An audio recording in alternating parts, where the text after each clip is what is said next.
क्रांति की शुरुआत जो है वो दूसरों से उम्मीद रखकर नहीं होती है। क्रांति की शुरुआत होती है खुद क्रांति बनने से।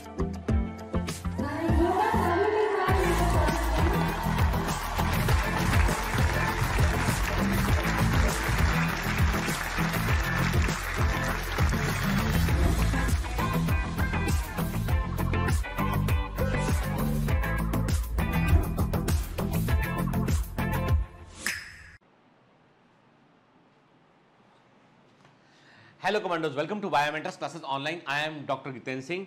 चलिए बेटा, बायोमोलिक्यूल्स में हम आगे बढ़ते हैं। तो पिछली क्लास में हमने देखा था अमीनो एसिड्स के बारे में, ज्यूटर आयन क्या होते हैं, अमीनो एसिड जो है वो कैसे वेरी करते हैं, क्या सिमिलरिटीज उनमें होती है, कैसे बफर वाला क्वालिटी वो शो करते हैं, प्रोटीन कैसे बनता है, पेप्टाइड बॉन्ड क्या होता है, बहुत सारी बातें हमने पिछली क्लास में समझी थी हमने के। तो एक काम करते हैं, क्लास में आगे बढ़ने के पहले मैं आपसे कुछ क्वेश्चन करूंगा और आपको उन प्रश्नों के आपको जो है वो उत्तर देने हैं बेटा के। क्वेश्चन नंबर 1 आपके सामने सबसे पहला क्वेश्चन ये है कि आपको बताना है कि जिस पीएच पर आपको अमीनो एसिड ज्यूटर आयन बनाते हुए दिखाई पड़ते हैं उस पीएच को हम क्या कहते हैं के। एंड आपको बताना है कि उस पीएच को आप क्या बोलेंगे जिसमें अमीनो एसिड जो होते हैं वो ज्यूटर आयन बनाते हुए दिखाई पड़ते हैं। क्वेश्चन नंबर 2 ये है कि आपको सल्फर कंटेनिंग अमीनो एसिड का नाम बताना है। कौन सा अमीनो एसिड जो है वो सल्फर कंटेनिंग होता है, ठीक है। आपको बताना है किस अमीनो एसिड में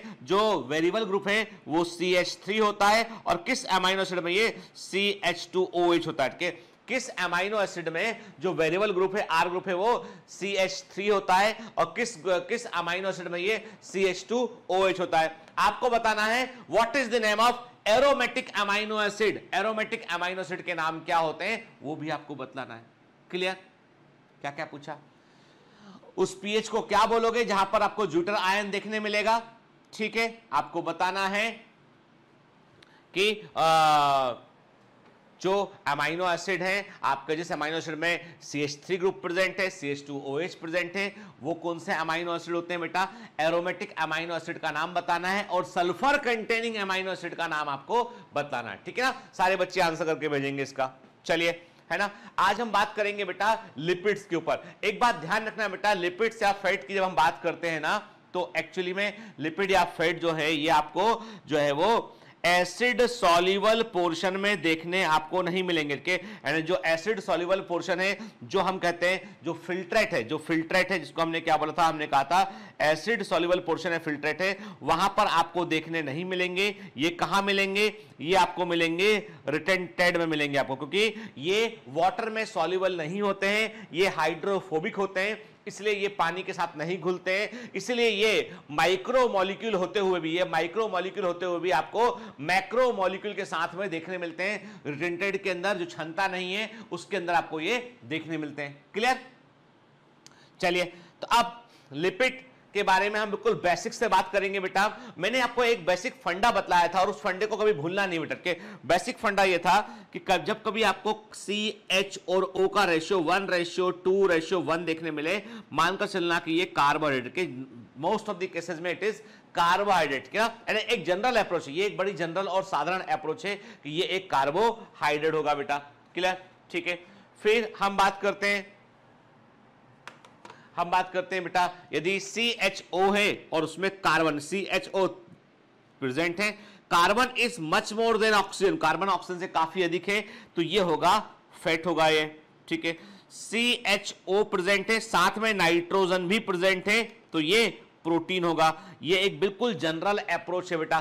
बगैर नाइट्रोजन के प्रोटीन नहीं बन सकता है, ठीक है। बगैर नाइट्रोजन के प्रोटीन नहीं बन सकता है, ठीक है। क्लियर? चलिए, तो एक बड़ी जनरल अप्रोच है। देखते हैं पहला पॉइंट क्या लिखा। The term lipid propose by blur नाम के साइंटिस्ट ने लिपिड शब्द का इस्तेमाल किया था। लिपिड होते क्या है के? कई लोगों का मानना यह, कई से एनसीईआरटी में भी एक जगह पे मिस्टेक शायद लिखा हुआ है कि उन्होंने लिखा glycerol is the simplest lipid, जो कि गलत है के। Alcohol is not the lipid. Actually, what is the definition of lipid? They are the fatty acid esters of alcohol. ये अल्कोहल के वसी अम्ल ईस्टर होते हैं, they are the fatty acid esters of alcohol. यानी जब तक फैटी एसिड इसके अंदर नहीं जुड़ेगा लिपिड नहीं बन सकता। Lipids are the fatty acid esters of alcohol, they are insoluble in water, ये वाटर में सॉल्युबल नहीं होते, but soluble in organic solvent, परंतु ये कार्बनिक विलायकों में विलय होते हैं। ठीक है ना बेटा, clear? Made up of carbon, hydrogen and oxygen, but oxygen content is much less in comparison to the hydrogen and carbon. ठीक है, the basic component of lipid is fatty acid के, तो जो लिपिड का बेसिक कंपोनेंट है वो क्या होता है? वो होता है बेटा फैटी एसिड होता है। ये बिल्कुल सही केमिस्ट्री के पॉइंट ऑफ व्यू से एकदम सही आपको मैं बतला रहा हूं, ठीक है ना। तो the basic component of lipid is fatty acid.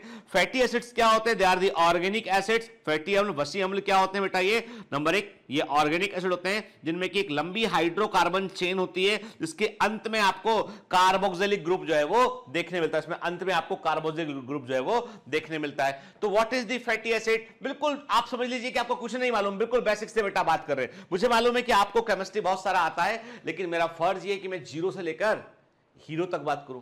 मतलब मैं जीरो से लेकर हीरो तक बात करूं कि आपको टॉप एंड पे आपको समझ में अच्छे से हट के। तो मैंने क्या कहा आपसे कि फैटी एसिड जो होते हैं वो ऑर्गेनिक एसिड होते हैं, नंबर एक कार्बनिक अम्ल होते हैं, तो नंबर दो इनमें लंबी हाइड्रोकार्बन चेन होती है जिसके सिरे पर आपको जो है कार्बोक्सिलिक ग्रुप जो है वो देखने मिलता है। ठीक है, क्लियर? जैसे आप देख रहे हैं कैसे बनता है लिपिड। लिपिड बनने के लिए हमने क्या देखा? हमने कहा एक जो फ्रेमवर्क मॉलिक्यूल है, जो फ्रेमवर्क मॉलिक्यूल है जिस पर कि फैटी एसिड जुड़ते हैं और एक लिपिड को बनाते हैं, वो है ग्लिसरॉल के। तो glycerol is providing a framework to join the fatty acid को ज्वाइन करने के लिए वो फ्रेमवर्क प्रोवाइड करता है, बेसिक स्ट्रक्चर प्रोवाइड करता है। तो हमने क्या बोला? हमने कहा जो ग्लिसरॉल है, ग्लिसरॉल में क्या है? देखो ऑल है मतलब अल्कोहल के, ऑल है मतलब अल्कोहल के, तो ग्लिसरॉल इस जो है वो 3 कार्बन वाला जो है वो शुगर से ड्राइव अल्कोहल होता है के। तो हमने क्या कहा? हमने कहा इसमें एक फैटी एसिड आके जुड़ा। जब फैटी एसिड आके जुड़ा तो ग्लिसरॉल जो है उसका हाइड्रोजन और जो है COOH ग्रुप का OH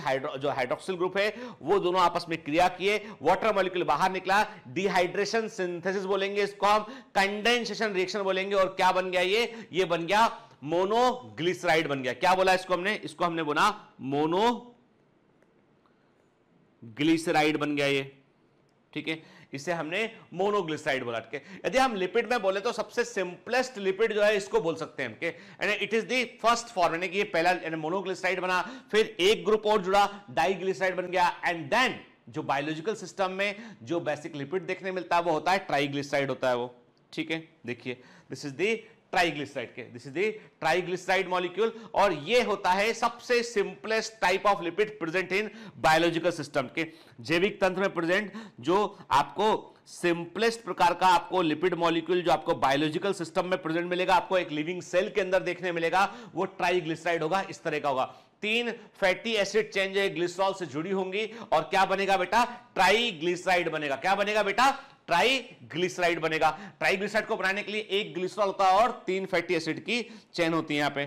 ठीक है ना, क्लियर? देखिए आप इसमें एक ग्लिसरॉल मॉलिक्यूल था, इस ग्लिसरॉल मॉलिक्यूल से 3 फैटी एसिड की चेन जो है जुड़ी आपस में और 3 वाटर मॉलिक्यूल बाहर निकले, डिहाइड्रेशन सिंथेसिस हुआ बेटा यहां पे। जब डिहाइड्रेशन सिंथेसिस होगा, कंडेंसेशन रिएक्शन होगा, तो क्या होगा बेटा? क्या बन गया? ये बन गया ट्राइग्लिसराइड बन गया, ये है ना, बिल्कुल बेसिक बात कर रहे हैं, ये ट्राइग्लिसराइड बन गया, ये है ना बेटा। ठीक है, क्लियर? चलिए आगे बढ़ते हैं, है ना। देखिए आप, है ना, दिस इज दी ट्राइग्लिसराइड। ये आपको बायोलॉजिकल सिस्टम, और यही जो ट्राइग्लिसराइड है ना, यही अलग अलग फॉर्म में जो वैरायटी ऑफ लिपिड बनते हैं ना, तो इसी से ड्राइव होकर बनते हैं। फॉस्फोलिपिड बोले हैं, तो फॉस्फोलिपिड में क्या होता है? जो ट्राइग्लिसराइड है उसके एक फैटी एसिड को फॉस्फेट रिप्लेस कर देगा। यानी जो हम कहते हैं ना कि सेल मेम्ब्रेन में सबसे अधिक मिलने वाला जो लिपिड है वो फॉस्फोलिपिड है। कैसे बनता है? जो ट्राइग्लिसराइड है उसके अंदर से एक फैटी एसिड को फॉस्फेट ग्रुप रिप्लेस करेगा, तो क्या बन जाएगा? फॉस्फोलिपिड बन जाएगा वो। ठीक है, क्लियर? आप देख रहे हैं, ये आपको ये दिखाई पड़ रहा है फैटी। आप देखो बेटा, जो फैटी एसिड चेन की बात करें तो ये भी फैटी एसिड चेन जो वसी अम्ल श्रृंखलाएं होती है ना, ये सैचुरेटेड और अनसैचुरेटेड हो सकती है। जब कार्बन टू कार्बन जो है सिंगल बॉन्ड होगा, कार्बन की सारी वैलेंसी फुलफिल होंगी तो सैचुरेटेड फैटी एसिड बनेगा, और जब कार्बन कार्बन के बीच में डबल बॉन्ड होगा तब क्या बनेगा? अनसैचुरेटेड फैटी एसिड बनेगा। और ये एक केमिस्ट्री का फैक्ट है, जब भी कार्बन कार्बन के बीच में डबल बॉन्ड बनता है ना, वहां पर ईथन आती है, टिल्ट आता है, टॉर्जन आता है, टॉर्सन आएगा, एथन आएगा, या हम बोलेंगे सही वर्ड होना चाहिए इसका टिल्ट आएगा, टॉर्जन में हम बोलना चाहिए टिल्ट आएगा, एक झुकाव आएगा यहां बैठ के। तो आप गौर से देखिए, आप ऊपर वाले फैटी एसिड को गौर से देखिए और नीचे वाले को देखिए गौर से, आप पाएंगे कि ऊपर वाला जो फैटी एसिड है उसमें आपको क्या दिखाई पड़ रहा था, अनसैचुरेटेड फैटी एसिड दिखाई पड़ रहा है, और क्या देखना है आपको इसमें जो है बकायदा जो ये जो हिस्से हैं ये मुड़े हुए दिख रहे हैं आप, टिल्ट दिखाई पड़ रही है, जहां पे आप डबल बॉन्ड है वहां पे क्या, यहाँ पे एथन आ गई उठ के, जबकि यहां पर आपको स्ट्रेट दिखाई पड़ रहे हैं। मतलब जो सैचुरेटेड फैटी एसिड होंगे वो सीधे होंगे, एकदम स्ट्रेट होंगे, जो अनसैचुरेटेड फैटी एसिड होंगे वहां पे आपको एथन या टिल्ट आपको देखने मिलेगा, जहां जहां डबल बॉन्ड होगा वहां वहां आपको टिल्ट देखने मिलेगा। क्लियर?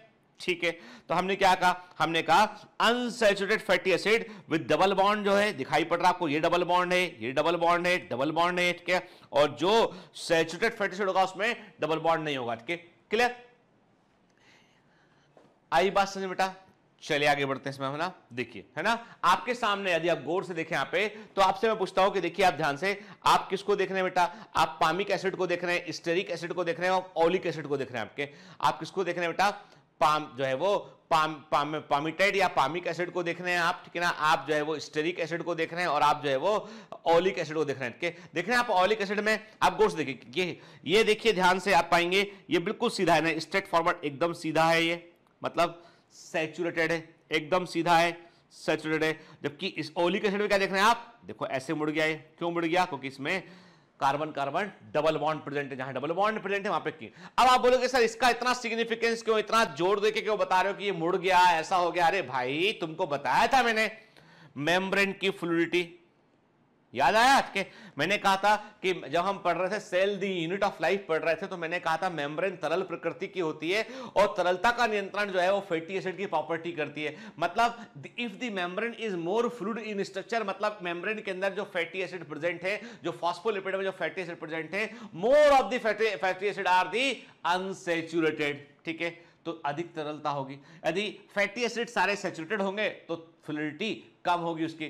तो मेम्ब्रेन की फ्लूइडिटी कब बढ़ जाती है, जब फॉस्फोलिपिड की फैटी एसिड चेन जो है वो अनसैचुरेटेड होगी, तो मेम्ब्रेन अधिक तरल प्रकृति को वो शो करती है। ठीक है, most of the fatty acid जो है उनमें 16 से 18 कार्बन मिलते हैं आपको के, most of the fatty acid में 16 से 18 कार्बन आपको मिलते हैं। और ये फैटी एसिड दो तरह के होते हैं, एक होते हैं सैचुरेटेड फैटी एसिड, दूसरे होते हैं बेटा अनसैचुरेटेड फैटी एसिड। चैप्टर थोड़ा बोर लग सकता है आपको, लेकिन इतना बोर नहीं है, आपको बेसिक केमिस्ट्री यहां पर पता चलेगी आपको, क्योंकि यही बेटा जो मॉलिक्यूल्स हैं यही हमारे लिविंग सिस्टम के अंदर इंपॉर्टेंट रोल प्ले करते हैं। मैंने आपसे कहा कि सैचुरेटेड फैटी एसिड इनमें आपको डबल बॉन्ड देखने नहीं मिलेगा, ठीक है, और इनमें इनका हाई मेल्टिंग पॉइंट होगा, मतलब रूम टेम्परेचर पे कमरे के तापमान पर आपको सॉलिड या सेमी सॉलिड आपको दिखाई पड़ेंगे। आप नारियल का तेल देख लीजिए, आप घी देख लीजिए, ठीक है, तो ये क्या होते हैं बेटा, ये जो है वो रूम टेम्परेचर पर ये जो है वो सॉलिड या सेमी सॉलिड फॉर्म में होते हैं। और जनरली एनिमल फैट, जो जंतु फैट, एनिमल फैट जो होते हैं ना, वो सैचुरेटेड होते हैं। आपको बता दूं मैं, फॉर ह्यूमन बॉडी, मनुष्य के शरीर के लिए यदि हम बात करें किस तरह का तेल अच्छा होता है, किस तरह का जो है वो फैट कंजम्पशन अच्छा होता है, तो ह्यूमन बॉडी जो है वो कहा जाता है कि सैचुरेटेड फैटी एसिड कई बार हमारे बॉडी में नुकसान करते हैं और वो प्लक का फॉर्मेशन करते हैं, हार्ट डिजीज के लिए भी रिस्पॉन्सिबल होते हैं उनके। इसलिए कहा जाता है, आप देखेंगे टीवी में ऐड आता है कि दिस ऑयल इज रिच पूफा, ये वाला तेल खाएंगे तो एनर्जी रहेगी, ठीक है, आप दौड़ते रहेंगे, भागते रहेंगे, उसके अंदर पूफा है। कई लोग कहते हैं उसके अंदर मूफा है।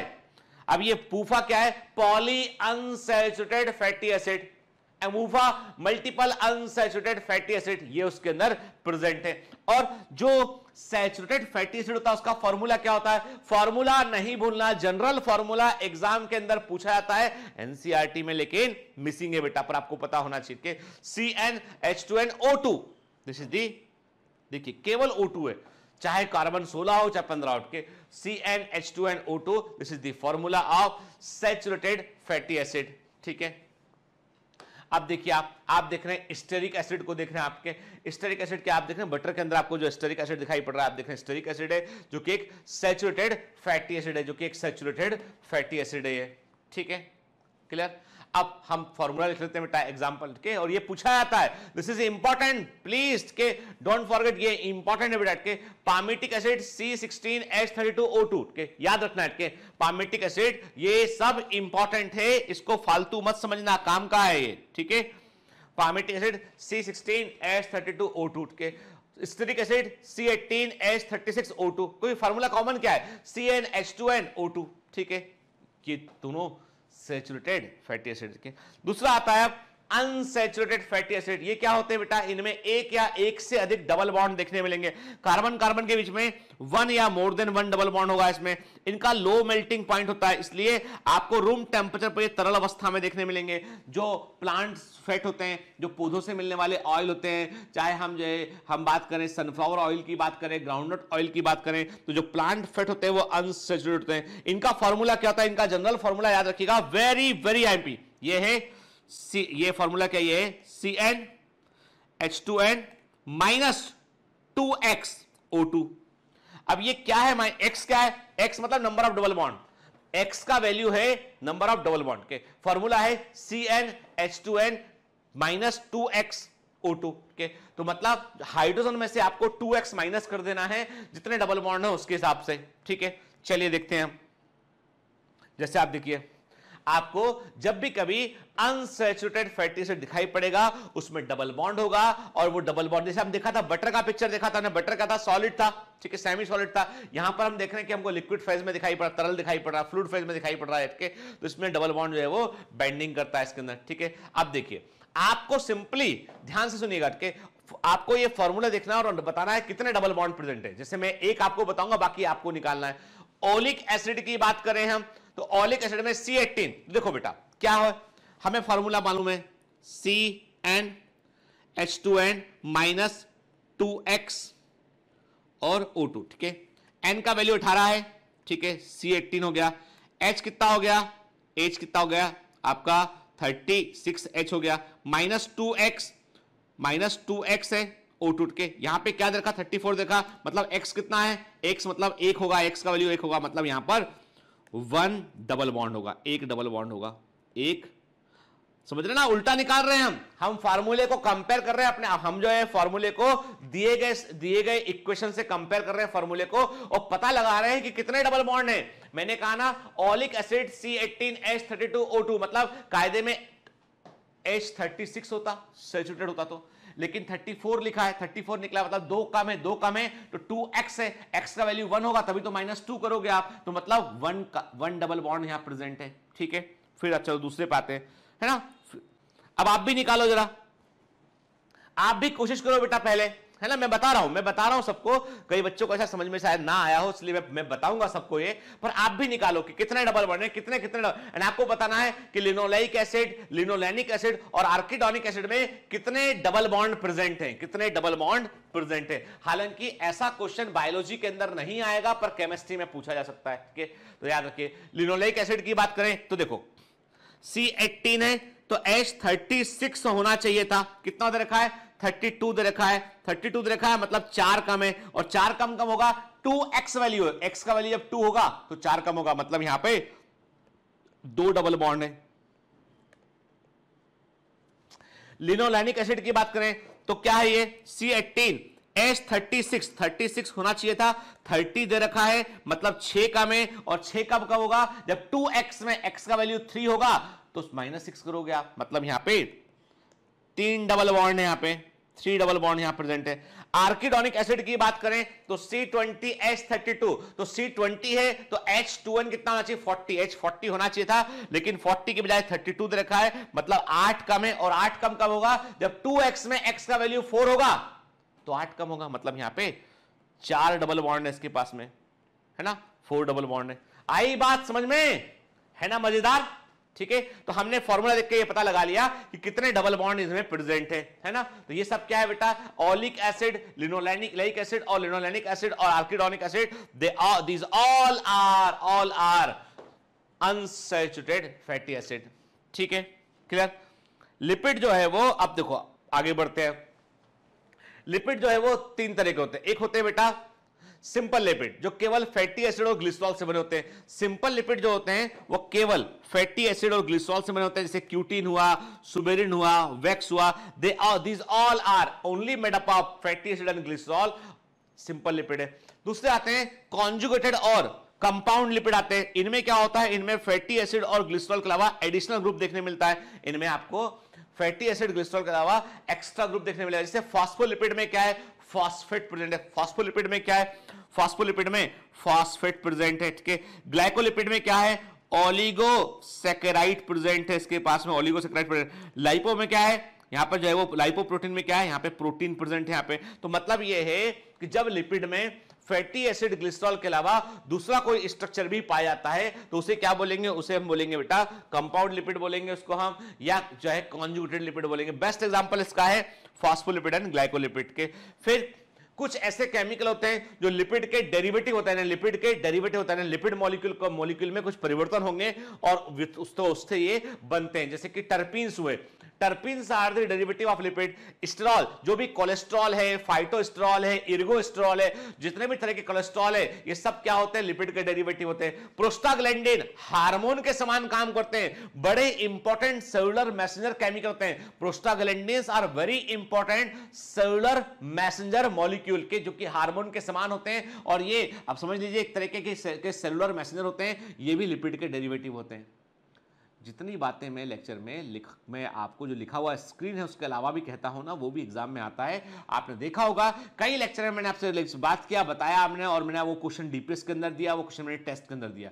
तो हम जो भी क्वेश्चन लगाते हैं वो एग्जाम के क्वेश्चन लगाते हैं बेटा, इसलिए कोई भी बात रिलेवेंट नहीं है क्लास में। ठीक है, चलिए पहले तो आप ये देख के बताइए कि ये कौन सिंपल लिपिड है या कंपाउंड लिपिड है, ये देख के बताइए।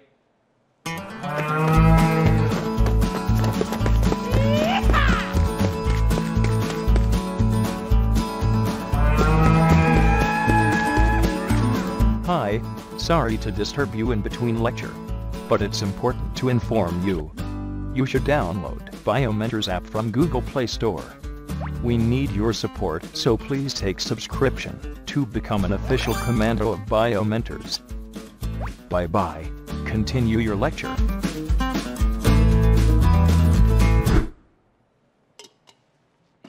क्या है बेटा ये बताओ। अरे यार सिंपल सी बात है। नॉर्मल में क्या होता है, नॉर्मल होता है ग्लिसरॉल 3 फैटी एसिड, ऐसा होता है। यहां पे 2 फैटी ने आपको 2 फैटी एसिड चेन दिखाई पड़ रही है। एक फैटी एसिड चेन को हमने फॉस्फेट से रिप्लेस कर दिया, उसको हमने, ठीक है ना, क्लियर। 2 आपको जो फैटी एसिड चेन दिखाई पड़ रही हैं उनमें से एक सीधी है, एक तिरछी, इसका मतलब एक सैचुरेटेड सेल है और एक अनसैचुरेटेड टेल के, ठीक है। ये है phosphate, this is the phospho, this is the phospholipid molecule. इसमें आप देख रहे हो, इसका हेड देख रहे हो, हेड इज हाइड्रोफिलिक क्योंकि water is a polar solvent, और जो फॉस्फेट होता है उस पर नेगेटिव चार्ज होता है, और फॉस्फेट की वाटर की प्रति एफिनिटी होती है। ग्लिसरॉल का हेड बना होता है, और ऑल या अल्कोहल की एफिनिटी भी वाटर के लिए होती है, लेकिन फैटी एसिड की एफिनिटी वाटर के लिए नहीं होती है। इसलिए फॉस्फोलिपिड मॉलिक्यूल जो होता है उसमें आपको एक हाइड्रोफिलिक हेड देखने मिलेगा, जल इसने ही वाटर को फेस करने वाला हेड देखने मिलेगा, और टेल उसकी हाइड्रोफोबिक होती है। इसीलिए सेल मेम्ब्रेन बाइलेयर होती है, उसमें ऐसे जमा करता है, यानी जो फॉस्फोलिपिड अपने आप को ऐसे अरेंज करता है, सारी टेल अंदर, हेड बाहर के। जो साइटोप्लाज्म का वाटर है और जो बाहर का वाटर है वो हेड को फेस करता है, ठीक है ना। देख रहे हैं आप, हाइड्रोफिलिक हेड है और हाइड्रोफोबिक टेल आपको दिखाई पड़ रहा है, ठीक है। This is the phospholipid molecule, clear, ठीक। चलिए नोट करते हैं कुछ इंपॉर्टेंट पॉइंट के। In many animals 3 type of fatty acid are not synthesized in the body के।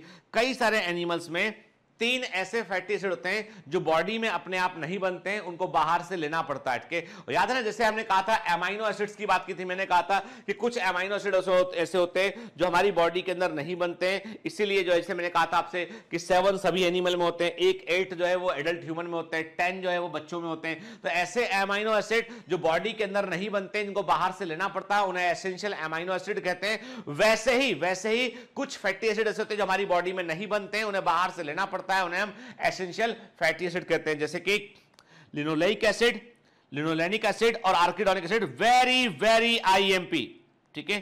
ये 3 ऐसे फैटी एसिड है जो बॉडी को चाहिए होते हैं, बाहर से जो भी हम खाते हैं उसके थ्रू। इसीलिए हमारी डाइट में ऑयल इज इंपॉर्टेंट पार्ट, ठीक है। कई लोगों को लगता है, कई लोगों का ये एक मिसकंसेप्शन है, एक जो है वो गलत अवधारणा है कि लोगों को लगता है कि तेल नहीं खाना चाहिए, थोड़ा सा भी घी नहीं खाना चाहिए, कि एकदम नुकसान है, हम तो बहुत मोटे हो रहे हैं, कि ये गलत है। आप इसलिए मोटे हो रहे हैं, यदि आप ओबेसिटी है तो उसके नंबर 1 हो सकता है आपका वजन अधिक बढ़ रहा हो, तो उसका पहला कारण यह है कि आपका हार्मोन लेवल गड़बड़ हो, तो थायराइड की जांच कराइए, थायराइड की जांच कराइए। और दूसरा बड़ा कारण यह है कि आपका जो कैलोरी इंटेक है और जो कैलोरी बर्निंग है उसमें अंतर है, कि आप दिन भर में 3000 कैलोरी खा जाते हैं, लेकिन आपकी एक्टिविटी ऐसी है कि आप केवल 1000 कैलोरी को बर्न कर पाते हैं, तो आपका जो एक्स्ट्रा 2000 कैलोरी होता है, वो 2000 कैलोरी में से मान लीजिए आपका बीएमआर वाला हटा दें, आप तकरीबन 1000 कैलोरी ऐसा है जो बॉडी में स्टोर हो रहा है, और 1 ग्राम फैट इकट्ठा होने के लिए आपको कितना चाहिए, 9 कैलोरी। 1 ग्राम फैट के लिए 9 कैलोरी चाहिए आपका, तो मतलब ये है कि 100 ग्राम यानी 1000 कैलोरी एक्स्ट्रा है, मान लिया रफ फिगर में हमने 900 कैलोरी मान लिया, मतलब 100 ग्राम वजन आपका बढ़ जाएगा यदि आपने एक्स्ट्रा 1900 कैलोरी अपने खाया, क्योंकि वो कन्वर्ट फैट में होगा फाइनली, पहले ग्लाइकोजन में कन्वर्ट होगा, कुछ हिस्सा उसका फैट में कन्वर्ट होगा। तो हमारी बॉडी में जब फूड इकट्ठा होने लगता है तो उससे वजन बढ़ता है, ठीक है। वजन बढ़ने का कारण ये कभी नहीं होता है कि एक आदमी में नॉर्मली 5 लीटर ब्लड होता है, 5 लीटर ब्लड होता है, हम बोले भैया तुम्हारा वजन 80 किलो है और 90 किलो वजन हो गया तुम्हारा, मतलब तुम्हारा 8 लीटर ब्लड हो गया। कोई बोलेगा भैया मेरा वजन तो 120 किलो और मेरे पास तो 20 लीटर ब्लड ही ब्लड है। ऐसा कुछ नहीं होता है। ब्लड चाहे आदमी 120 किलो का हो, चाहे आदमी 70 किलो का हो, चाहे 60 किलो का हो, चाहे 40 किलो का हो, ब्लड 5 लीटर ही रहेगा, 5.5 लीटर इतना ही ब्लड है, 5-5.5 लीटर के आसपास ब्लड है। लिम्फ का कंपार्टमेंट फिक्स है, मतलब ये सब तो फिक्स है, तो फिर वजन जा कहां रहा है, वो तो फैट में इकट्ठा हो रहा है। यानी आपके स्किन के नीचे फैट लेयर बनने लगेगा, पेट में फैट लेयर बनने लगेगा, आपके हिप के पास फैट इकट्ठा होने लगेगा, आपके ब्रेस्ट के पास फैट इकट्ठा होने लगेगा, आपके ठीक। तो ये सब है ना, ये सारी जगह जहां बॉडी के अंदर जहां भी प्लफी दिखाई पड़ेगा, हाँ फैट इकट्ठा हो रहा होगा आपके। तो होता ये कि जो फैट है, फैट का डिपोजिशन जो है वो एक्स्ट्रा कैलोरी करना। लेकिन आप सोचें कि अब हमको वजन कम करना है तो हम बिल्कुल केवल ककड़ी खाना शुरू करते हैं, कुकुम्बर शुरू करते हैं और बाकी सब बंद। उससे क्या होगा, उससे आपका नर्वस सिस्टम अफेक्ट होने लगेगा। कारण यह है कि हमारे न्यूरॉन्स को मेंटेन करने के लिए लिपिड की रिक्वायरमेंट होती है। बॉडी में कई सारे फंक्शन होते हैं, सेल मेम्ब्रेन की रिपेयरिंग हो रही होती है, बॉडी में इतने सारे फंक्शन हो रहे होते हैं कि उनके लिए लगातार लिपिड और कोलेस्ट्रॉल की रिक्वायरमेंट होती है, और इसलिए हमारा लिवर भी कोलेस्ट्रॉल को बनाने का काम करता है। तो हमारे बॉडी को एसेंशियल फैटी एसिड की रिक्वायरमेंट होती है स्किन को मेंटेन करने के लिए। आप कभी गौर करना, जो पंजाबी लोग होते हैं ना, Punjabi, they are healthy enough के, लेकिन वो जब यंग होते हैं ना, जब उतना फैट इकट्ठा नहीं होता बॉडी में के, आप कभी देखना पंजाबी लोगों को एकदम स्किन चमकता है उनका, एकदम स्किन चमकता है उनका, दे आर ग्लोइंग। वो स्किन में, और वो इसलिए है क्योंकि उनकी डाइट में फैट एक बड़ा इंपॉर्टेंट हिस्सा होता है, और वो फैट जो है वो हमेशा ग्लोइंग स्किन को प्रोवाइड करेगा उनके। ऑल्दो ये दिस इज रॉन्ग कि वजन अधिक होने के कारण कई सारी दूसरी बीमारियां भी आती हैं। तो मैंने सबसे फिट लोग देखे, यदि आप देखिए, अब मैं आप बोलेंगे सर फिर से आप जो है वो हमेशा आप तारीफ करते हैं, जम्मू एंड कश्मीर की तारीफ करते हैं, आप नॉर्थ ईस्ट की तारीफ करते हैं, क्योंकि मैंने देखा है बेटा, इसलिए मैं तारीफ करता हूं। मैंने देखा है कि सबसे फिट लोग आपको जम्मू कश्मीर में देखने मिलेंगे। आपको उससे भी अच्छी फिटनेस के लेवल लोग आपको जो है वो नॉर्थ ईस्ट में देखने मिलेंगे। आपको नॉर्थ ईस्ट में घूमने जाने का मौका मिला, दार्जिलिंग के पास एक विलेज है लावा, वहां गया मैं, वहां पूछा मैंने कि हाँ जो है बौद्ध मोनेस्ट्री पास में, मैंने कहा देखना है यार, कहां है, कितना दूर है, वॉकिंग डिस्टेंस, गो 15 मिनट। बच्चा गोदी में लिया, वाइफ साथ में थी भारती, हम लोग पैदल निकल लिए। अब बहुत छोटा विलेज था तो वहाँ कहाँ टैक्सी वैक्सी करते, पहाड़ी हिस्से में है वो, तो वॉक करते हुए चलो वॉक भी हो जाएगा। 15 मिनट हो गया, 20 मिनट हो गया, आधा घंटा हो गया, हमें लगा रास्ता तो नहीं भटक गए। किसी और से पूछा हमने, कहाँ है, जस्ट 5 मिनट, गो स्ट्रेट। आगे बढ़े, फिर 15 मिनट हो गया, देन किसी और से पूछा, उसने बताया थोड़ा ही आगे। फाइनली 45 मिनट में, जिसको वो 10 मिनट बोला था, 45 मिनट 50 मिनट में वहां पर हम पहुंचे और हमने देखा कि तकरीबन जो है वो दूरी होगी 6 किलोमीटर के आसपास के, 5-6 किलोमीटर है। भाई आदमी इतना ही चलता है, 10-12 मिनट में 1 किलोमीटर। अब कोई हम कोई धावक तो है नहीं कि हम कोई हुसैन बोल्ट है कि बच्चा लेके दौड़ जाएंगे 1 मिनट में पहुंच जाएंगे एक के। तो हमने क्या 5 किलोमीटर दूरी को तय करने में 45 मिनट का वक्त लगा के, बच्चा भी हाथ में के, हम लोग जो है वो सोचे बाहर कहीं पिकनिक मनाएंगे तो खाना पीने का सामान भी हाथ में, पहुंचे। लेकिन मैंने देखा कि उनका फिटनेस लेवल वैसे ही है, उनके लिए वो चलते फिरते नहीं, वो 2 चक्कर लगा लेंगे बाजार से मोनेस्ट्री के, चलते तेज हैं, फिट, एकदम फिट। और आप देखें कि वो एकदम जो फिजिक होता है ना, एकदम फिट एकदम फिट फाट के। डॉक्टर नहीं मिलेगा गांव में ना, आप ढूंढेंगे तो डॉक्टर ही अवेलेबल नहीं होगा, वहां पे दिखेगा नहीं, जरूरत नहीं पड़ती कभी है। डाइट का फर्क पड़ता है, बड़ा फर्क पड़ता है। क्या कारण है? सबसे अच्छे अस्पताल, डायबिटीज के बड़े बड़े सेंटर, बड़े बड़े अस्पताल साउथ में बनते हैं, because obesity is biggest problem there. ढेर सारा राइस खाने पर, ढेर सारा कार्ब लेने पर ओबेसिटी होने लगता है, और उसके चलते वहां पे तो and they are also developed also, तो पैसा भी है तो वो अस्पताल ही बने उसके लिए। तो एक्चुअली में यदि आप नॉर्थ ईस्ट में जाकर कोई बड़ा अस्पताल खोजेंगे तो आपको नहीं मिलेगा, रिक्वायरमेंट ही नहीं है। आज गुवाहाटी में मिलेगा, वहां मिलेगा आपको, बाकी आपको बहुत कम जगह मिलेगा। लेकिन आप चेन्नई जाके देखेंगे, चेन्नई में भरे पड़े, बहुत बड़ी संख्या में अस्पताल हैं। मुंबई के अंदर बहुत सारे अस्पताल हैं। क्यों? बीमार लोग पड़ते हैं ज्यादा, डाइट का तो फर्क पड़ता है।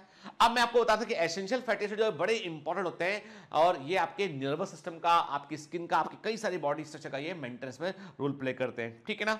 चलिए, तो ये क्या होते हैं बेटा? ये होते हैं लिनोलेनिक एसिड, लिनोलेइक एसिड, और जो है वो आर्किडोनिक एसिड के, और इनको हम एसेंशियल फैटी एसिड EFA कहते हैं, और इनको पहली बार इवान एंड बर्न ने आइडेंटिफाई किया था, ठीक है। ये they must be present in our diet, हमारी डाइट में होना चाहिए। इसका सोर्स क्या है? Sunflower oil, groundnut oil, cotton seed oil and coconut oil के। आप देखिए जो इंडियन डाइट है, जो भारत का भोजन है के, जो इंडियन डाइट है, इसकी पॉपुलैरिटी अभी कोरोना के पीरियड में काफी बढ़ी के। जो हमारा इंडियन डाइट है ये बहुत पॉपुलर हुआ है। यानी आप कभी भी, मैं कह रहा हूं, मैनहट्टन जाइए, आपके मैनहट्टन न्यूयॉर्क में, जो न्यूयॉर्क का सेंटर पॉइंट है मैनहट्टन, वहां पर इंडियन रेस्टोरेंट भी प्रेजेंट है। They are the most expensive Indian restaurant, बहुत महंगे हैं। मतलब मैं वहां पे एक बार लाइन में लगा, अमेरिका में था, मेरे साथ फैमिली भी थी, तो उन्होंने, बच्चों ने कहा कि हम तो, वो हमारे बच्चे जो है इंडियन ही खाना खाते हैं, हम लोग कुछ ले गए थे रेडीमेड, MTR वगैरह के रेडीमेड फूड भी ले गए थे, ठीक है, ताकि ना मिले तो वो कुछ, लेकिन वहां मिलता है अमेरिका में सबके। तो एक किसी ने बताया कि यहाँ पे एक इंडियन रेस्टोरेंट है, वो बड़ा अच्छा, वहां जाके जो है आप फूड ले सकते हैं। मैं लाइन में लगा रहा, पे काफी लंबी क्यू लगी थी। क्यू लगने के बाद जो है वो मेरा नंबर आया, उन्होंने पूछा, मैंने कहा पनीर बटर नान जो बच्चे खाते हैं वो सब हमने ऑर्डर किया। जो बिल था उसका, यदि इंडियन रुपीज में कन्वर्ट करें तो बिल था तकरीबन जो है वो 9,700 के आसपास का उसका बिल था, ठीक है। और वो भी टेक अवे फूड। अरे 9-10 हजार रुपए बिल होता है 5 स्टार होटल में, जब कई सारे लोग मिलकर बैठ के खा रहे हो तब इतना बिल बनता है, वो भी आज के जमाने में। ये बात कर रहा हूं मैं 2015 की बात कर रहा हूं मैं, 5 साल पुरानी। इतना बड़ा बिल था वो। मैंने कहा मैंने गलत सुन लिया शायद, उसने बताया नहीं 9,700 रुपीज, जो कन्वर्ट करके दिखाते हैं कि ये करेंसी आपकी में और ये हमारे डॉलर में, ठीक है। इतना महंगा, मतलब जो पनीर की सब्जी हमारे यहाँ पे जो है वो 100 रुपए से शुरू होता है, 50-100 रुपए से शुरू होता है, और 5 स्टार में भी जाएंगे आप, होटल ताज के अंदर भी जाएंगे तो 900 रुपए 700 रुपए उसका एक बाउल का कीमत होता है, ठीक है। वो बहुत महंगा, 3-4 हजार रुपए में दिया वो, तो इतना वैल्यू है। और अभी बहुत क्रेज बढ़ा है, क्योंकि इंडियन फूड में स्पाइसेस होते हैं, उसमें आपका जो है वो सूट होता है, अदरक का एक फॉर्म होता है, ब्लैक पेपर होता है, इतने सारे मसाले होते हैं, और ये मसाले हमारे इनकी मेडिसिनल वैल्यू होती है और इम्यूनिटी को बढ़ाने में काम आता है। हमारे यहाँ का काढ़ा जो है वो अमेरिका तक में पॉपुलर हो गया है। जो भी अमेरिकन विसिनिटी में जो जिनके इंडियन लोग पहचानते थे, उन्होंने काढ़ा बना के लोगों को देना शुरू कर दिया। अमेरिका में एक छोटा सा फूड रेस्टोरेंट, एक वो अपना ग्रोसरी स्टोर है, लिटिल इंडियन, जो जिनका कनेक्शन अमेरिका में होगा वो जानते होंगे, पूछेंगे अपने रिलेटिव से कि लिटिल इंडियन वहां पे है क्या, वो बताएंगे हाँ लिटिल इंडियन के काफी सारे शॉप होते हैं। उन्होंने काढ़ा बनाकर बेचना शुरू कर दिया उन्होंने। मैं लिटिल इंडियन, जब डरहम में लिटिल इंडियन में गया, मैंने पूछा उनसे कि आपके यहाँ रोटी कौन बनाता है, रोटी बनी बनाई रोटी। उन्होंने कहा मेरी वाइफ है और 2-3 लोग और भी है हेल्पर, वो रोटी बनाते हैं और उसको हम बना के जो है वो रोज में यहाँ पे बेचते हैं। रोटी बना के पार्शली पैक करके, वो पैक करने के बाद कि आप घर जाके सेक लीजिए, खा लीजिए उसको। मतलब इंडिया फूड की बड़ी वाली, और इंडियन फूड से भी अधिक पॉपुलर कोई फूड है तो वो मेडिटेरियन फूड है। के जो मेडिटेरियन फूड होता है उसको कहा जाता है कि उसे खाने से 5 साल आदमी की एवरेज आयु बढ़ जाती है, इतना अच्छा फूड बनाया जाता है वो। कभी बात करेंगे उस पर हम। तो अभी तो मैं आपको बता रहा हूं कि हमारे यहाँ पे जो ट्रेंड है कि सब्जी बनेगी तो थोड़ा तेल डालेंगे, तेल में मसाले डालेंगे, मसाले को तेल के अंदर भूनेंगे, उसके बाद फिर सब्जी बनेगी, है ना, ऐसी बनती है भाई। क्या, तेल को गरम कीजिए, जीरा डालिए, प्याज डालिए, लहसुन डालिए, भूनिए, उसके बाद फिर गरम मसाले डालिए, भूनिए, उसके बाद के फिर सब्जी। अब मुझे को बताना पड़ेगा कि तुम सब्जी बनाना के देखा तो होगा ना यार, हमको तो बनाना भी पड़ता है कभी कभी, है ना। कभी मान लो कोई नहीं है तो कुछ नहीं, तो अब तक सब आता है हमको के, मतलब हम कभी किसी के लिए पर डिपेंडेंट नहीं है कि यदि कोई ये नहीं हुआ तो ये नहीं कर पाएंगे, नहीं, हम सब कर लेते हैं। तो sunflower oil, groundnut oil, cotton seed oil, coconut oil के ये सब जो है वो इसके सोर्स होते हैं इनके। अब मान लो नहीं है डाइट के अंदर, आप कोई आदमी उसने कहा कि मैं तो डाइटिंग करूंगा, अपना वजन जो है वो कम करूंगा, एकदम कुछ नहीं खाना मुझे, केवल ककड़ी खाना मुझे, तो थोड़े दिन बाद जो है वो खरगोश से फीलिंग आने लगेगी, सिर पे दो वो निकल आए कान, ठीक है। तो एक्चुअली क्या होता है कि यदि जो है फैटी एसिड की डिफिशिएंसी डाइट में होगी तो उससे एक बीमारी होती है, उसे फ्रीनोडर्मा कहते हैं या फॉलिकुलर हाइपरकीरेटोसिस बोलते हैं, फॉलिकुलर हाइपरकीरेटोसिस बोलते हैं, ठीक है। तो इसकी डिफिशिएंसी से एक बीमारी होती है, उसका नाम है फ्रीनोडर्मा और फॉलिकुलर हाइपरकीरेटोसिस। स्किन की कई सारी लेयर्स निकलने लगती है, बाल झड़ने लगते हैं, स्किन डल पड़ जाती है, उसमें कि स्किन में लगातार इचिंग बनी रहती है। तीसरा फैट की कमी के लक्षण होते हैं, एसेंशियल फैटी एसिड कम होता है उसके लक्षण होते हैं, ठीक है।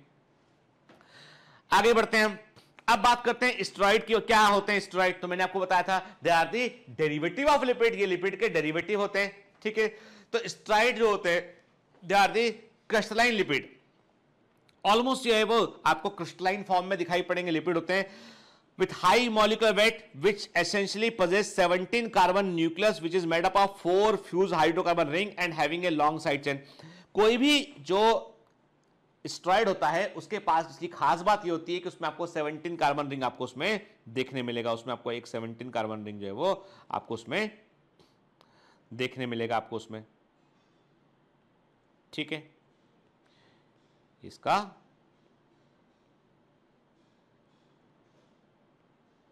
ठीक है, ये 17 कार्बन रिंग आपको ऐसा इसमें देखने मिलेगा। जहां भी देखने मिलेगा आपको वहां पर ये इस तरह का रिंग प्रेजेंट है, मतलब ये रिंग का नाम क्या था, इस 17 कार्बन न्यूक्लियस को रिंग को बोलते हैं साइक्लोपेंटेनो पर हाइड्रोफिडेंथ्रिन रिंग बोलते हैं। ये कोलेस्ट्रॉल की कैरेक्टरिस्टिक होती है, कोई भी स्टेरॉल की ये कैरेक्टरिस्टिक होती है। इसमें 17 कार्बन का न्यूक्लियस या रिंग देखने मिलता है जिसे साइक्लोपेंटेनो पर हाइड्रोफिडेंथ्रिन रिंग कहते हैं, और ये कोलेस्ट्रॉल या स्टेरॉइड की विशेषता होती है। कोलेस्ट्रॉल का फॉर्मूला होता है C27H45O, ठीक है। This is the formula of cholesterol, very very IMP, ठीक है।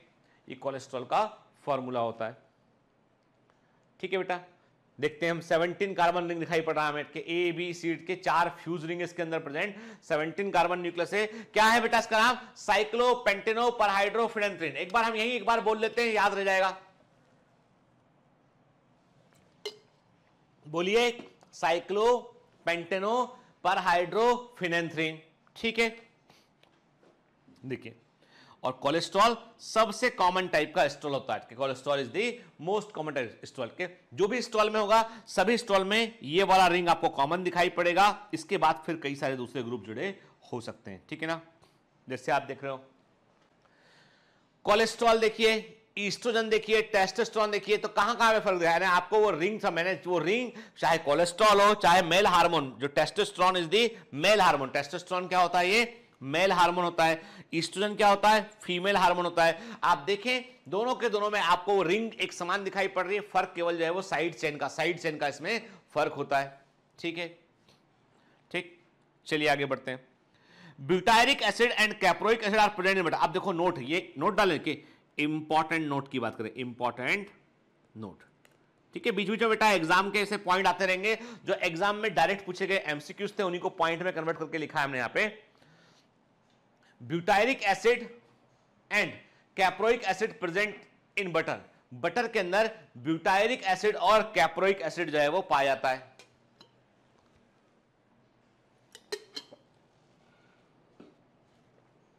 ठीक है। कैप्रिलिक एसिड और palmitic acid is present in coconut oil and palm oil. Caprylic acid और पामिटिक एसिड आपको कोकोनट ऑयल और पाम ऑयल में देखने मिलेगा। Arachidic acid present in groundnut oil, arachidic acid आपको जो है वो ग्राउंडनट ऑयल में देखने मिलेगा। पामिटोलेइक एसिड मिल्क में, मिल्क फैट है, जो मिल्क फैट होता है वो क्या होता है, जो मिल्क फैट है दैट इज दी, जो घी होता है ना मिल्क फैट, जो मिल्क फैट, जो palmitoleic acid present in milk, milk fat मतलब मिल्क के अंदर पामिटोलेइक एसिड होता है। Oleic acid present in olive oil, oleic acid जो है वो ऑलिव ऑयल में होता है। Erucic acid present in mustard oil, erucic acid जो है वो मस्टर्ड ऑयल में, सरसों के तेल में होता है। Erucic acid present in mustard oil, ठीक है। Prostaglandins are 20 carbon fatty acids having 5 carbon ring. These are important for hormone action. याद रखिएगा कि सीधा पॉइंट के, अब इसके आगे पीछे ज्यादा डिटेल जाने की जरूरत नहीं है, जो बताया उतना याद रखिए। प्रोस्टाग्लैंडिन 20 कार्बन वाले फैटी एसिड होते हैं जिनमें 5 कार्बन रिंग होती है, जिनमें एक 5 कार्बन रिंग होती है, ठीक है। और ये हार्मोन की एक्शन के लिए जरूरी होते हैं, ठीक है। साबुन के अंदर, सोप के अंदर आप देखेंगे, कोई भी आप जिस भी साबुन का इस्तेमाल करते हैं उसमें आप पढ़िएगा रैपर पे लिखा होता है TFM, टोटल फैटी मैटर, क्या टोटल फैटी एसिड मैटर या टोटल फैटी मैटर जो है वो कितना होता है वो लिखा होता है उसमें के। सबसे अधिक ये होता है डब साबुन में, इसलिए डब साबुन बड़ा पॉपुलर है, बड़ा फेमस है, यानी डब साबुन जो है वो कहते हैं ना कि ये स्किन को अच्छा बनाता है, स्किन को ग्लोइंग में करता है, क्योंकि उसमें फैटी एसिड बहुत सारा है। परंतु जितना अधिक फैटी एसिड उसमें होता है उतना उसका क्लींजिंग पावर तो स्किन के लिए ठीक होता है, मॉइस्चर प्रोवाइड करेगा, सब कुछ ठीक करेगा, लेकिन एंटी बैक्टीरियासाइडल का पावर कम होता है। जैसे लाइफ बॉय या डेटॉल सोप, उसमें TFM कम होगा, उसमें 55 या 60% उसमें होगा, काफी कम होगा उसमें, ठीक है। लेकिन उनमें दूसरे केमिकल अधिक होंगे जो कि कीटाणु मारने का काम करते हैं। खैर, तो हम बात करते हैं सोप के अंदर जो सोप एक्शन होती है वो किसके कारण होती है, due to presence of the fatty acid. ऐसा फैटी एसिड की प्रेजेंस के कारण होती है। This reduces the surface tension of the water which increases the cleansing power of the water. के ये जो क्या होता है बेटा, यानी जो सोप एक्शन है, साबुन के अंदर जो सफाई करने की क्षमता होती है, सोप एक्शन होता है, वो फैटी एसिड के पाए जाने के कारण होता है। ये वाटर का सरफेस टेंशन कम करते हैं और इसलिए इनका क्लींजिंग पावर, साफ करने की क्षमता को बढ़ा देते हैं वो, ठीक है, ठीक। चलिए अब आते हैं कि एनसीईआरटी में क्या लिखा लिपिड के बारे में। अभी तो सब कुछ देखा है लिपिड को, अब आते हैं हम अपनी प्रिय पुस्तक एनसीईआरटी के ऊपर कि एनसीईआरटी वाले बाबू क्या बोलते हैं इसके बारे में। Lipids are generally water insoluble, कोई बात नहीं, जानते हैं हम कि लिपिड पानी में नहीं घुलते हैं, कि they could be simple fatty acid, ये बिल्कुल सिंपल फैटी एसिड भी हो सकते हैं। A fatty acid has a carboxylic group attached to the R group, मतलब एक लंबी हाइड्रोकार्बन चेन में लास्ट में जो है कार्बोक्सिलिक ग्रुप पाया जाता है। आर ग्रुप जो होता है वो मिथाइल, इथाइल या हायर नंबर ऑफ कार्बन हो सकते हैं, 1 से लेकर 19 तक ये हो सकता है। जनरली आपको इन जनरल 14 से लेकर 18 तक देखने आपको मिलेगा, पर 1 से लेकर 19 तक कुछ भी ये नंबर हो सकता है, क्या। जैसे मैंने आपसे कहा कि पामिटिक एसिड में 16 कार्बन होते हैं, ठीक है। आर्किडोनिक एसिड में 20 कार्बन होते हैं, ठीक है। ये सब एनसीईआरटी में रखा है, याद रखना है इसको, देखिए आप, है ना। अब एनसीईआरटी के जो इमेजेस दे रखे हैं बेटा, जो केमिकल स्ट्रक्चर दे रखे हैं, बिल्कुल याद रखना आपको, के ये है पामिटिक एसिड, ठीक है ना। आप देख रहे हैं इसमें ये पामिटिक एसिड, इसमें कितने कार्बन है, इसमें आपको दिखाई पड़ रहे हैं 16 कार्बन दिखाई पड़ रहे हैं आपको इसमें, ठीक है। ये ग्लिसरॉल है, ये ट्राईग्लिसराइड है यहाँ पे, जिसमें R1, R2, R3 fatty acid है। ये फॉस्फोलिपिड लेसिथिन दिखाई पड़ रहा है आपको यहाँ पे, ठीक है। IMP है, इसका स्ट्रक्चर एग्जाम में पूछा गया है, ऑल इंडिया पीएमटी में आया हुआ है। ये कोलेस्ट्रॉल भी ऑल इंडिया पीएमटी में बेटा आया हुआ ऑलरेडी, तो याद रखें कि ये जितने भी स्ट्रक्चर मैं आपको एनसीईआरटी के दिखा रहा हूं बेटा, बिल्कुल भूलना नहीं, याद रखना है आपको, ठीक है ना, क्लियर, ठीक। Fatty acids could be saturated without double bond हो सकते हैं, अनसैचुरेटेड विथ 1 और मोर डबल बॉन्ड हो सकते हैं, देखा अभी हमने, ठीक है। Another simple lipid is glycerol which is try hydroxy propane. अब ये जो बात लिखी है ना इन्होंने एनसीईआरटी में, ये टेक्निकली ये बात रॉन्ग है, ठीक है। टेक्निकली सिंपल लिपिड आप ग्लिसरॉल को नहीं बोल सकते, क्योंकि वो बेसिकली अल्कोहल है वो, ठीक है ना, क्लियर।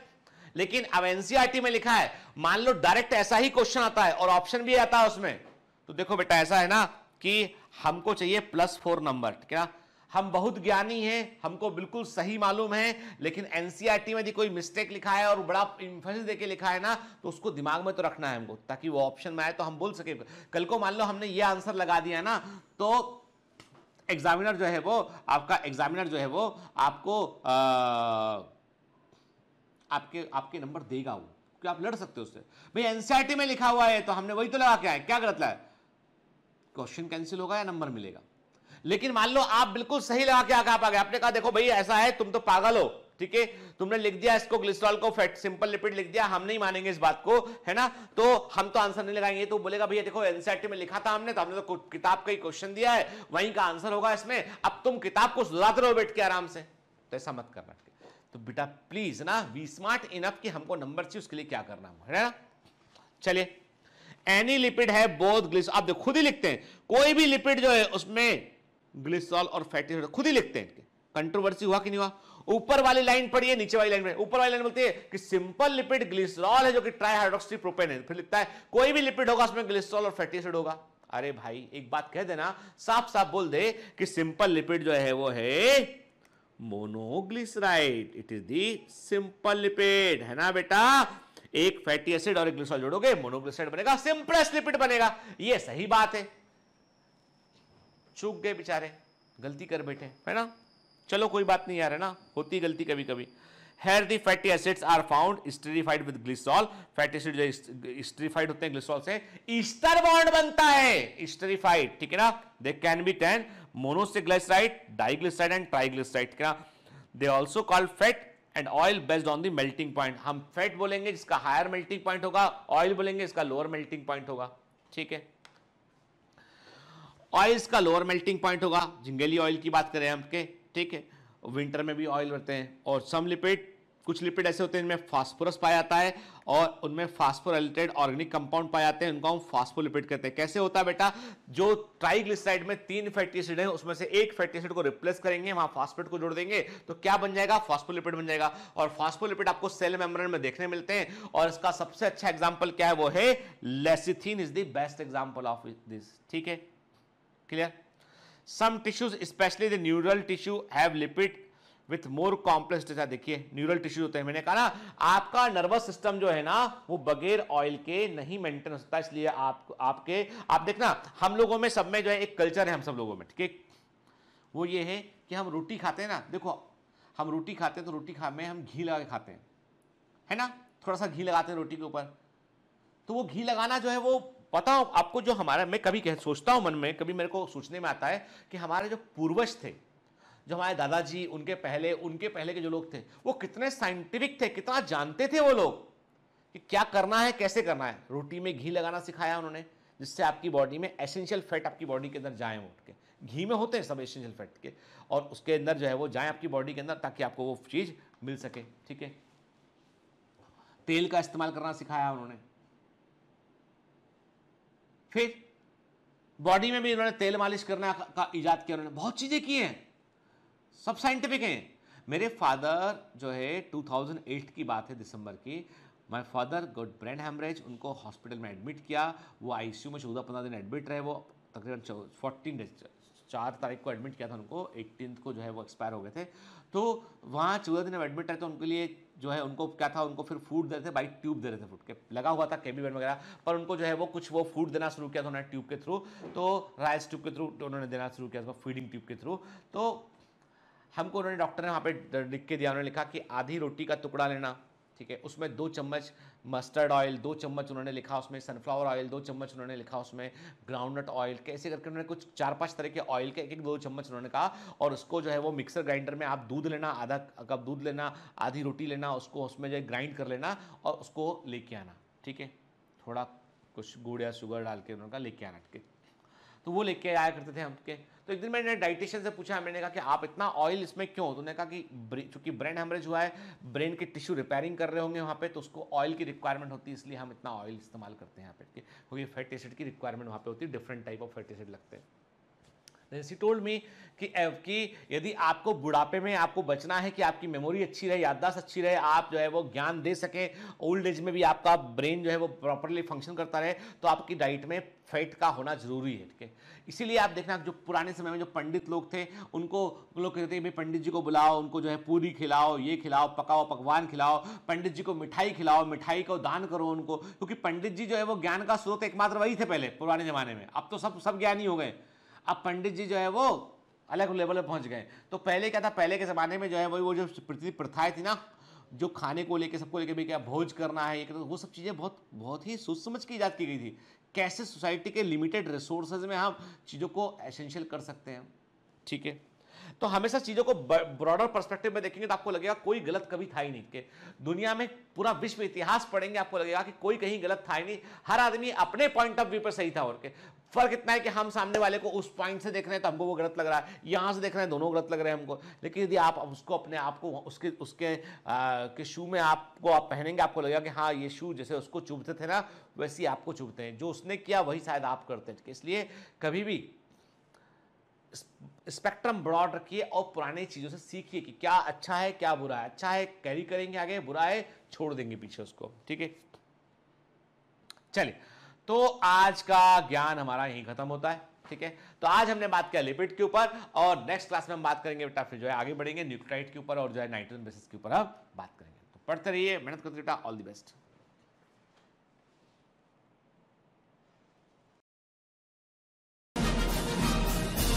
Hi.